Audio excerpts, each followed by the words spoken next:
Meus irmãos, graça e paz, que o Senhor Jesus continue abençoando a sua vida. Eu sou o pastor Vanilson Vieira, aqui na cidade de Parnamirim, no Rio Grande do Norte. E esse vídeo de hoje a gente vai falar sobre a plenitude de Deus. Tá bom? É interessante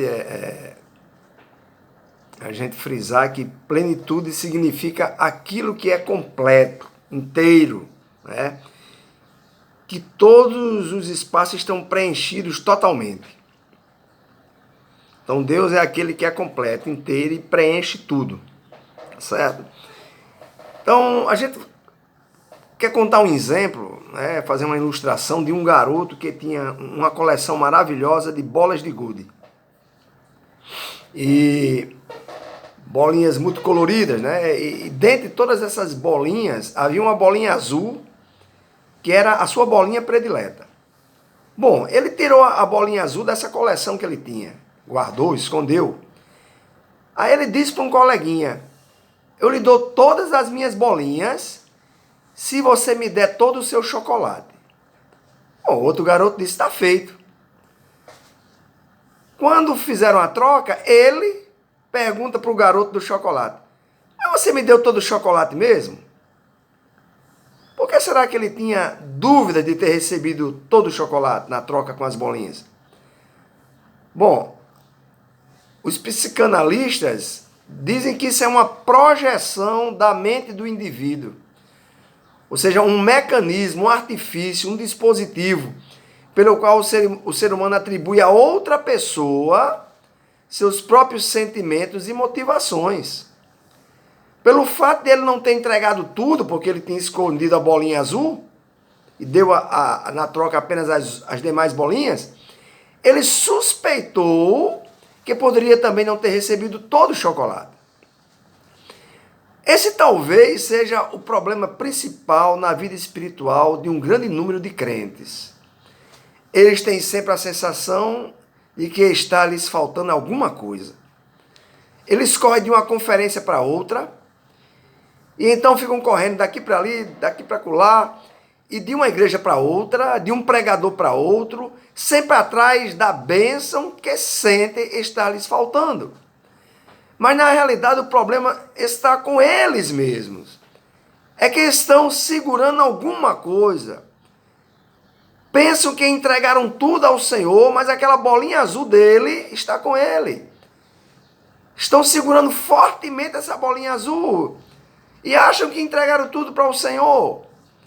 Então aquilo que seguramos tão fortemente acaba tornando-se um verdadeiro Deus com D minúsculo para nós, tomando assim a primazia em nossas vidas. Podemos cantar os hinos, levantar as mãos, fazer todo o gestual de celebração e louvor, e o nosso coração não está totalmente no Senhor. Existem falsos deuses que controlam a vida de muitos crentes. Por isso precisamos dar alguns passos para fora das grades das prisões desses falsos deuses e ser cheios de toda a plenitude de Deus. Que Deus preencha você completamente, todo o seu ser. O Salmo 37, do verso 4 ao verso 7, né, que a gente vai ler agora, diz assim: deleita-te, algumas traduções diz agrada-te, também no Senhor, e Ele te concederá o que deseja o teu coração. Entrega o teu caminho ao Senhor, confia nele, e Ele tudo fará. E Ele fará sobressair a tua justiça como a luz, e o teu juízo como o meio-dia. Descansa no Senhor e espera nele. Não te indignes por causa daquele que prospera em seu caminho, por causa do homem que executa astutos intentos. Então, o primeiro passo para a gente sair fora dessas prisões, desses pequenos deuses que a gente insiste em guardá-los, em escondê-los, é agradar-se do Senhor. Agrada-te do Senhor e Ele satisfará os desejos do teu coração. O que seria este agradar? Agrada-te. Outra tradução diz: deleita-te no Senhor. Como posso saber se estou me deleitando no Senhor? Como é que sabemos se nos deleitamos no nosso cônjuge? Seria tão somente na prática do ato conjugal? Obviamente que não. Obviamente que não. O parceiro que se deleita no outro é aquele que tem tempo para o outro. Gosta de estar junto, de fazer programa junto, sem levar a patota junto, só eles dois. Só o outro para papear, jogar a conversa fora, ficar junto, isto é deleitar-se. Então, será que podemos ser assim com Deus? Seguramente é o que Deus deseja. Que quer nos a sós com Ele, quer nos num tempo especial com Ele e num relacionamento de amor e carinho.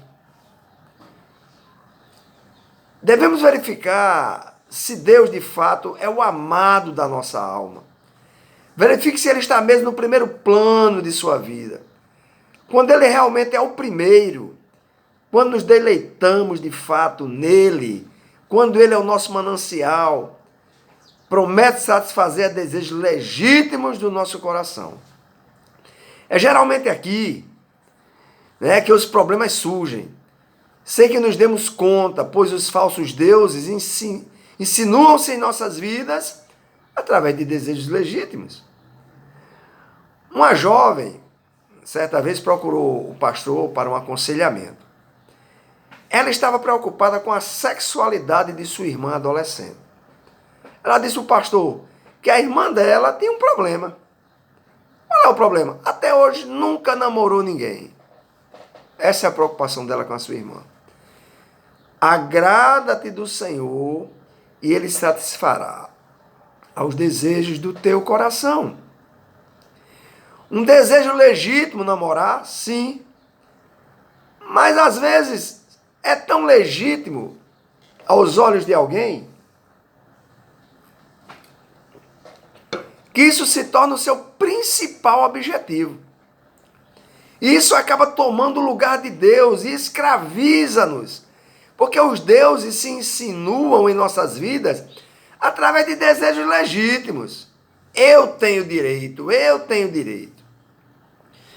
Segundo passo, entregar o caminho ao Senhor. O Salmo 37, o verso 5 vai dizer: entrega o teu caminho ao Senhor. Entregar o caminho ao Senhor para a satisfação do desejo. Percebemos que esse passo libertador na vida de Abraão. Lá em Gênesis 22, perdão,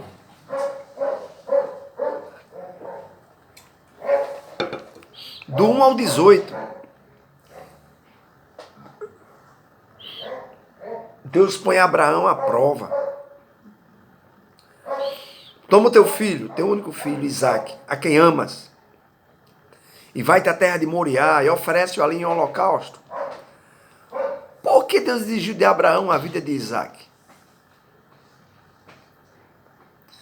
Não era Isaque o filho da promessa?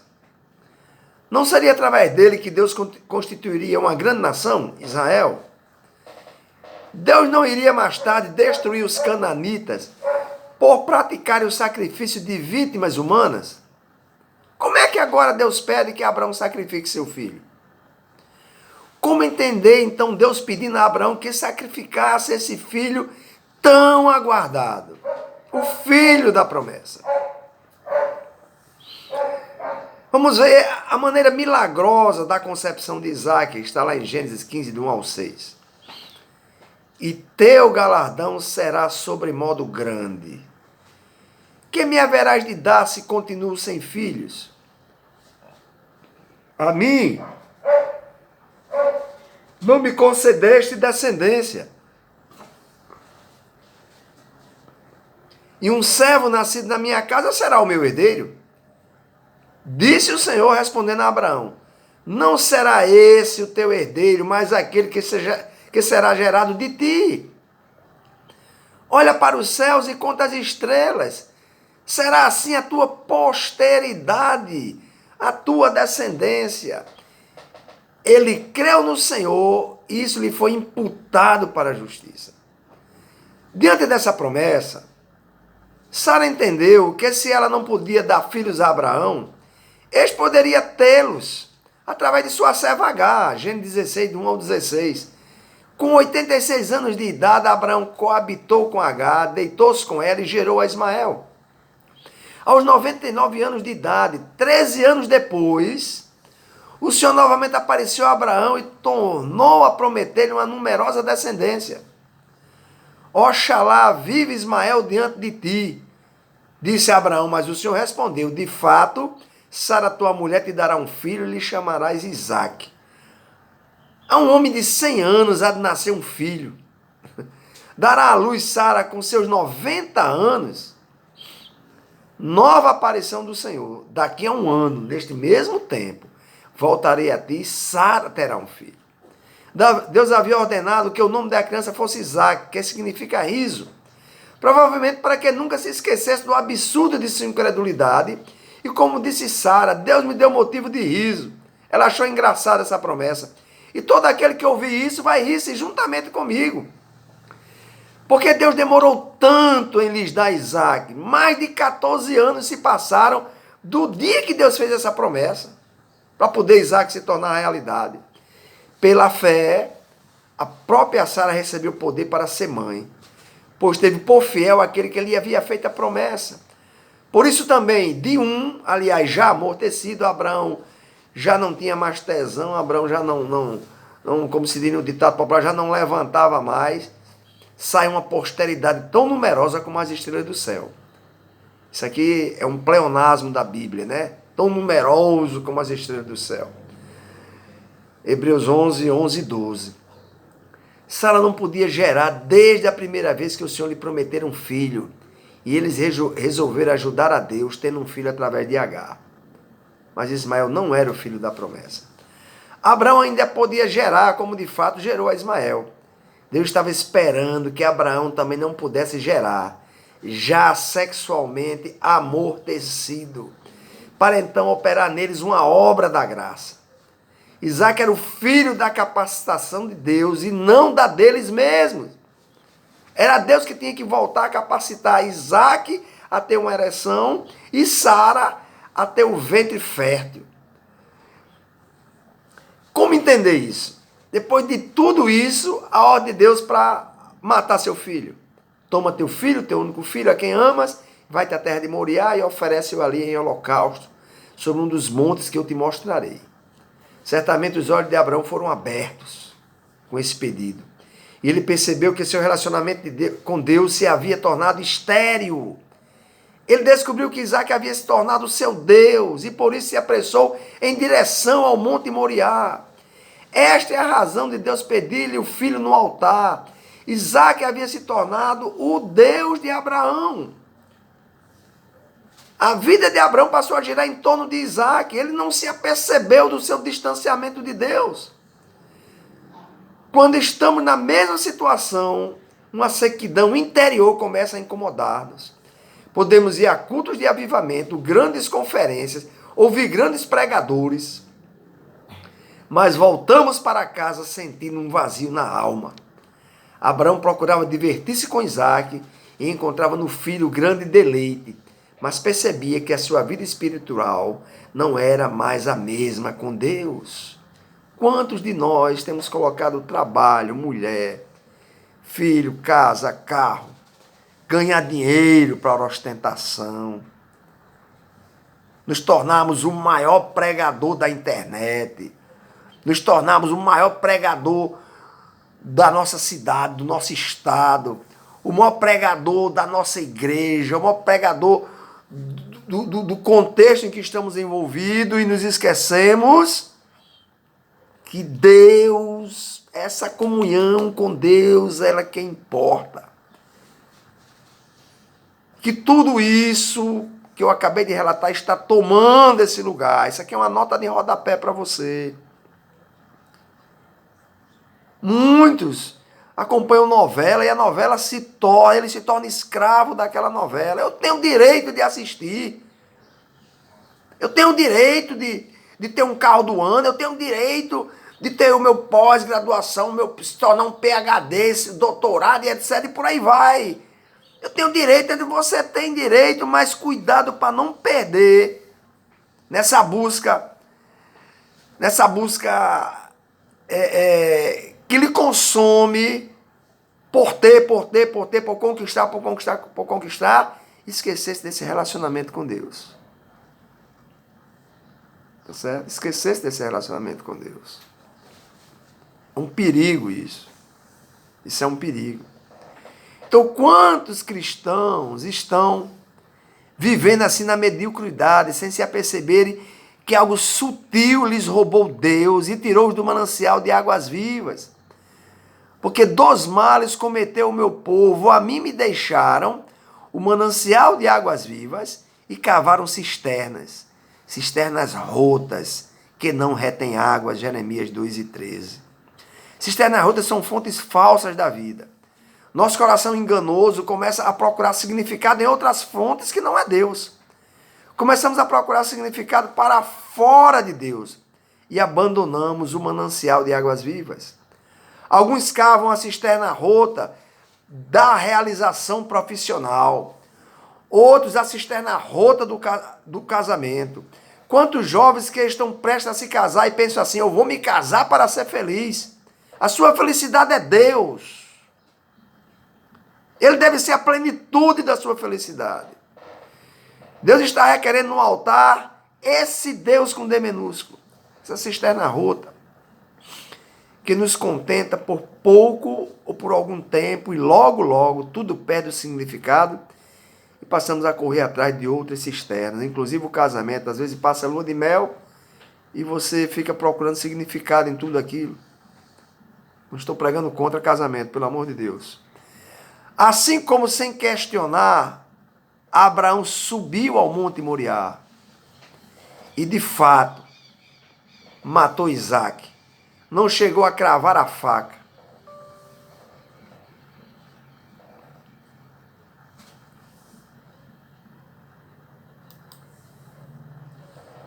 Mas faria, se Deus não tivesse intervido. Precisamos sacrificar o nosso Deus com D minúsculo e dizermos, Senhor, entre este meu Deus com D minúsculo e o Senhor, eu prefiro o Senhor. Entre minha cisterna rota e o Senhor, eu prefiro beber do manancial de águas vivas. Abraão entregou seu único filho, porque considerou que Deus era poderoso para ressuscitá-lo dentre os mortos, de onde também figuradamente o recobrou. Tudo aquilo que vier a se constituir em nossa fonte de significado e segurança, se torna o nosso Deus e nos escraviza. Abraão entregou o que Deus estava requerendo. Então do céu bradou pela segunda vez o anjo do Senhor a Abraão e disse, jurei por mim mesmo, diz o Senhor, por quanto fizeste isso e não me negaste o teu único filho, que deveras te abençoarei e certamente multiplicarei a tua descendência, como as estrelas dos céus e como a areia na praia do mar. A tua descendência possuirá a cidade dos seus inimigos, nelas serão benditas todas as famílias da terra, porquanto obedeceste a minha voz. Gênesis 22, do 15 ao 18. Agora Abraão não é mais um homem correndo atrás de bênção, ele tornou-se uma bênção. É exatamente isso que Deus quer fazer com cada um de nós, fazer da nossa vida um rio de água viva, João 7,38. O jovem rico, lá de Marcos 10, 17 e 22, ele tinha também um Deus. Era dono de muitas propriedades. Para herdar a vida eterna, precisava livrar-se desses deuses. Só uma coisa te falta, disse Jesus, vai, vende tudo o que tens, dê aos pobres e terás um tesouro no céu. Jesus estava tocando no Deus de sua vida, que era Mamon, o Deus dinheiro. Aquele jovem voltou para casa ainda mais escravo de Mamon. Uma vida vazia, bebendo de uma cisterna rota, que era o dinheiro. Abraão, ao contrário, voltou livre, se tornou um rio de águas vivas. Eu preciso tomar uma decisão obediente diante de tudo isso. Senhor, entre namorar e casar, casar e o Senhor, eu vou ficar com o Senhor se isso vier atrapalhar a tua plenitude de preencher a minha vida. Que casar seja um direito, mas que não tome o lugar de Deus. Prefiro ficar para titia, para titio, mas ser uma mulher ou um homem cheio de ti, do que substituir o Senhor por alguém, pensando que o casamento ou alguém vai me fazer feliz. Entre ter uma casa, mas estar cheio da vida do Senhor, a ter uma linda casa vazia de ti. Senhor, estou entregando no teu altar aqueles deuses falsos que estão roubando o teu lugar em minha vida. E fique livre. Terceiro passo, confia no Senhor. Salmo 37, verso 5 é a parte B. Confia nele. Confiança no caráter de Deus é fundamental. Depois da libertação, vem ao nosso coração a alegria de confiança no caráter amoroso do Pai. Este é um passo decorrente da verdadeira entrega. Confiar. Esta confiança de caráter, né, amoroso do Pai, que destranca as prisões da ansiedade e do medo do amanhã. Porque somos filhos amados de Deus Todo-Poderoso, que nos garante que nenhum fio de cabelo cairá da nossa cabeça sem que seja do seu consentimento. E que todas as coisas que ele vier a consentir haverão de se tornar em bênção para nós. Salmo 37, verso 6. O quarto passo, descansar no Senhor. Salmo 37 e o versículo 7 é a parte A. Descansa no Senhor. Um texto-chave para a nossa compreensão do que vem a ser descansar no Senhor é Hebreus 3 e 7 e Hebreus 4, verso 11. Assim como diz o Espírito Santo, hoje, se vocês ouvirem a sua voz, não endureçam o coração como na rebelião, durante o tempo da provação no deserto, onde os seus antepassados me tentaram, pondo-me à prova, apesar de, durante 40 anos, terem visto o que eu fiz. Por isso, fiquei irado contra aquela geração e disse, o seu coração está sempre se desviando e eles não reconheceram os meus caminhos. Assim jurei na minha ira, diz o Senhor, jamais entrarão no meu descanso. Devemos ter cuidado, irmãos, para que nenhum de vocês tenha um coração perverso e incrédulo que se afaste do Deus vivo. Visto que nos foi deixada a promessa de entrarmos no descanso de Deus, que nenhum de vocês pense que falhou. Porque se Josué lhes tivesse dado descanso, Deus não teria falado posteriormente a respeito de outro dia. Assim ainda resta um descanso sabático para o povo de Deus. Aqui não, na eternidade. Pois todo aquele que entra no descanso de Deus, também descansa das suas obras. Tudo aqui vai findar e descansaremos lá na glória. Será o nosso Shabá. Como Deus descansou também das suas obras. Portanto, esforcemos-nos por entrar nesse descanso. Descansa no Senhor, para que ninguém venha cair seguindo aquele exemplo de desobediência que Israel teve no deserto. Existe nisso tudo uma verdade fantástica.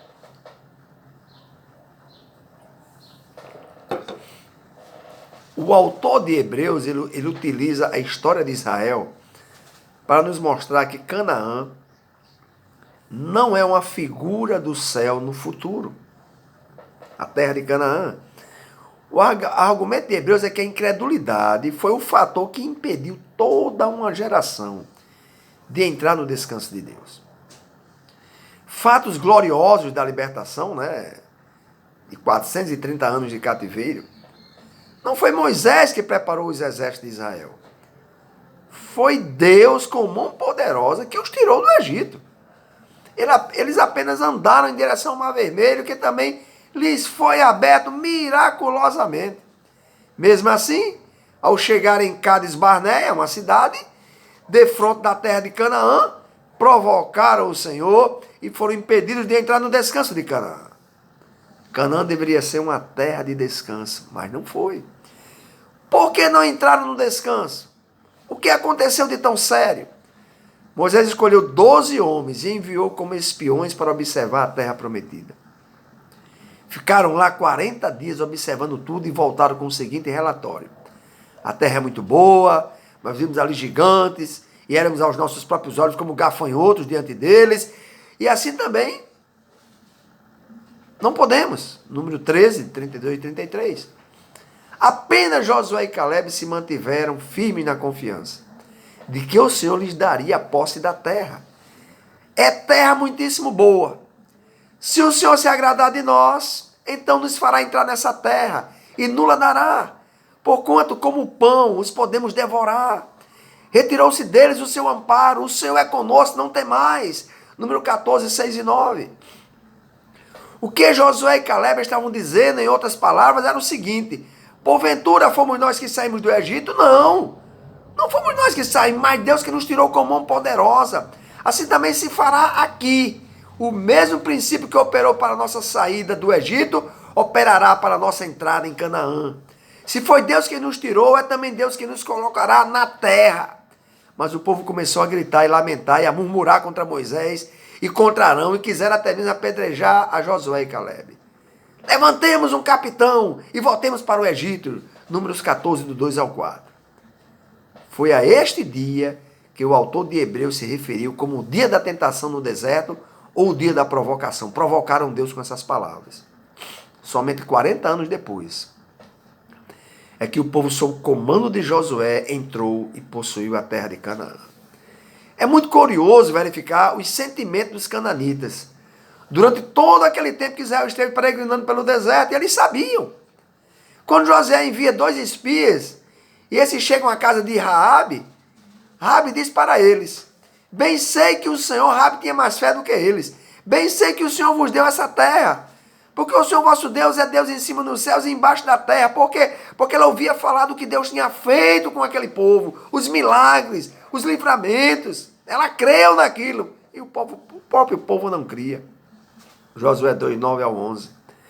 Talvez Raabe tenha dito mais, né, que eu vou parafrasear: não entendo porque vocês demoraram todos esses 40 anos para chegar aqui e querer entrar na terra. Nós já estávamos vencidos desde o começo.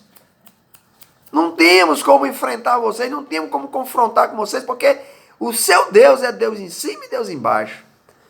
Percebemos assim que o grande impedimento daquela geração de entrar no descanso de Canaã foi a incredulidade. Vamos falar de um outro descanso. O escritor aos Hebreus, ele usa a experiência da incredulidade do povo para nos falar de um outro descanso que não é o céu, no qual devemos entrar e que podemos ficar de fora se nos mantivermos com o mesmo perverso coração de incredulidade. Davi falou desse descanso nos Salmos 91 e 95, chamando-nos a habitar no esconderijo do Altíssimo a fim de descansar à sombra do Onipotente. Esse esconderijo é a nossa libertação do domínio de deuses falsos.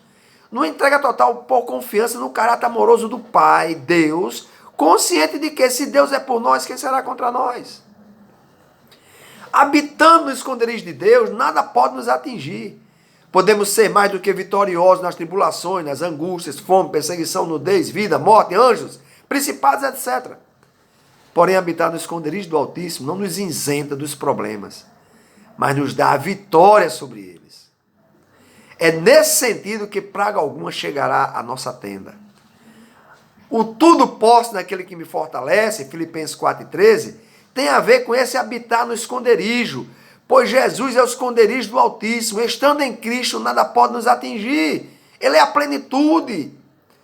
O autor de Hebreus está nos dizendo que aquele que entrou no descanso de Deus, também ele mesmo descansou de suas obras, como Deus um dia descansou das suas. Quem está assentado em Cristo parou de tentar agradar a Deus por seus esforços. As obras serão sempre o resultado de estarmos assentados em Cristo.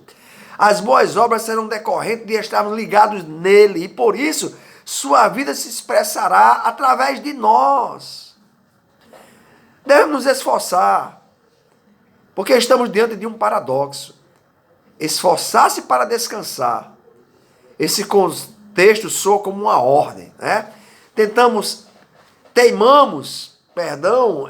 em crer no caráter de Deus, pois o mesmo princípio que operou a nossa salvação também operará na nossa santificação. É Ele que nos santifica. Fomos tirados do cativeiro de Satanás, não por obras praticadas por nós, mas pela mão poderosa de Deus. E agora, olhamos para dentro de nós e vemos gigantes aparentemente imbatíveis. A concupiscência da carne é um gigante, a concupiscência dos olhos é a soberba da vida, mas não são imbatíveis.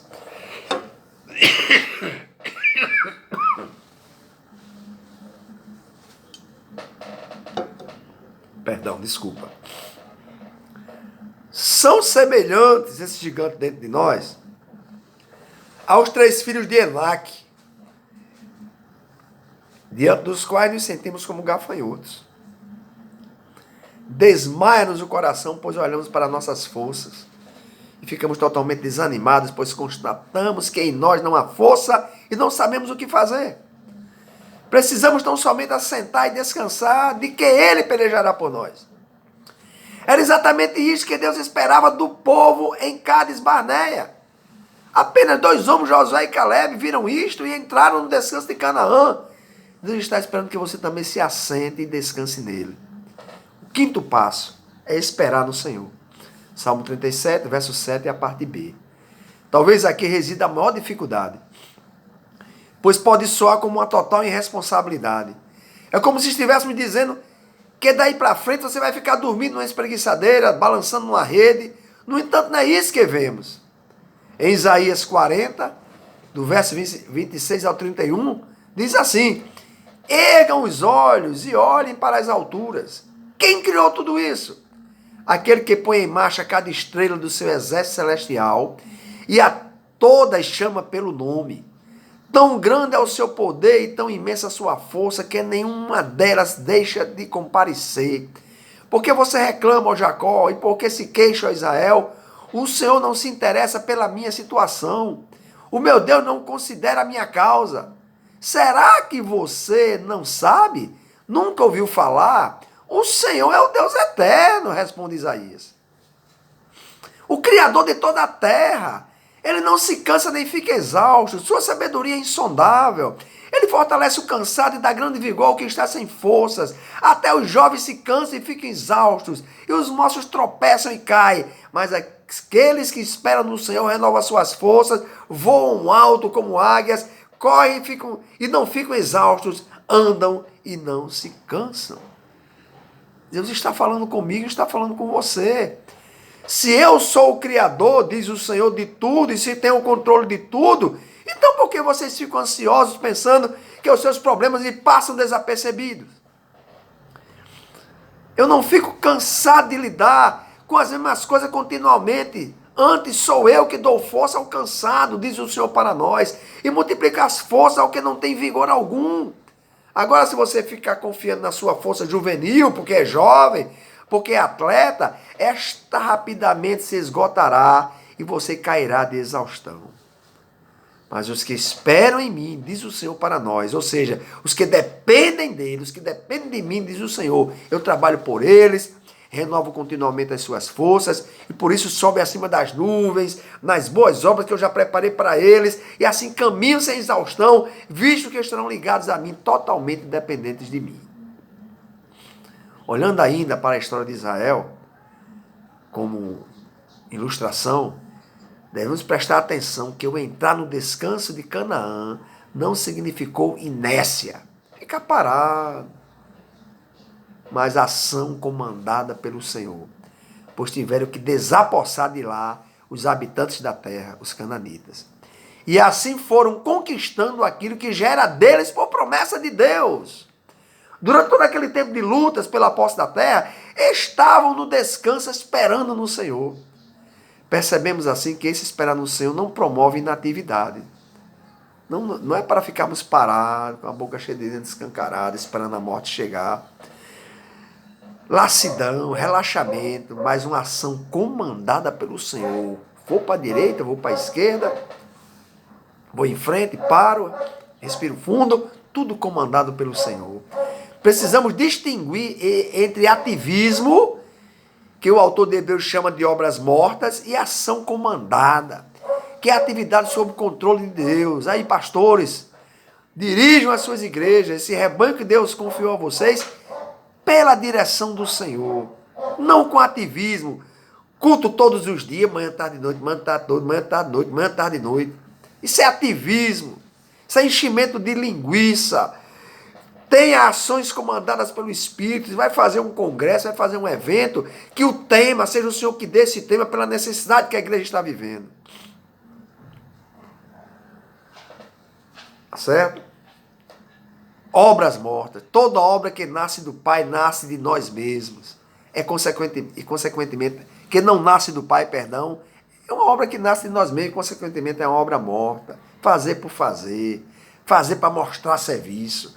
Então, ou seja, uma atividade febril, uma ação sem comando da cabeça, a semelhança do mal de Parkinson, né? Que fica tremendo as mãos sem a cabeça mandar. Sem a cabeça mandar. Então, precisamos dar um passo adiante e dizer, Senhor, eu sou dependente de Ti. Tem havido entre o povo de Deus muita atividade que não passa de ativismo desordenado, que não nasceu na vontade do Pai. Por isso precisamos aprender a dar um passo da dependência, ou de esperar o comando do Senhor. A palavra de Deus afirma que a intimidade do Senhor é para os que o temem, aos quais dará a conhecer a sua aliança, Salmo 25:14. Somente uma vida de intimidade com Deus, de total dependência dele, de permanência na videira, de habitação no seu esconderijo, é que discernimos as suas alianças, ou seja, as suas obras que ele preparou de antemão para que andássemos nelas, Efésios 2:10. E vendo tais obras, as pessoas que nos cercam haverão de glorificar o nosso Pai que está no céu, Mateus 5:16. Quando andamos em nossas próprias boas obras, buscamos o reconhecimento e o louvor para nós. Mas quando andamos nas obras de Deus, as pessoas veem tais obras, mas glorificam o Pai, pois percebem claramente que foi o Senhor e não nós que as realizou. Nós tivemos tão somente o privilégio de ser instrumento em suas mãos. Aleluia por isso. Sendo assim, ninguém precisa ficar de fora achando-se inútil, incapaz, despreparado, impotente, pois a semelhança de Paulo, nós também podemos dizer, mas me gloriarei nas fraquezas, pois quando sou fraco, então é que sou forte. Quando descubro que eu não sei, que eu não posso, tenho que depender inteiramente dele, e então a vida dele se expressará através de mim. E é nesse sentido que também podemos dizer, tudo podemos naquele que nos fortalece. A santidade está ao nosso alcance, porque Jesus se tornou acessível ao pior dos homens, que sou eu, que é você. Venha na condição de pior para Jesus. E você também experimentará o poder de Deus, aperfeiçoando na sua fraqueza, na nossa fraqueza. Que o Senhor Deus em Cristo continue derramando a sua graça sobre a nossa vida. Compartilhe esse vídeo, é só o que eu peço a você. Compartilhe. Mande para pessoas, para que elas também possam aprender conosco. Muito obrigado.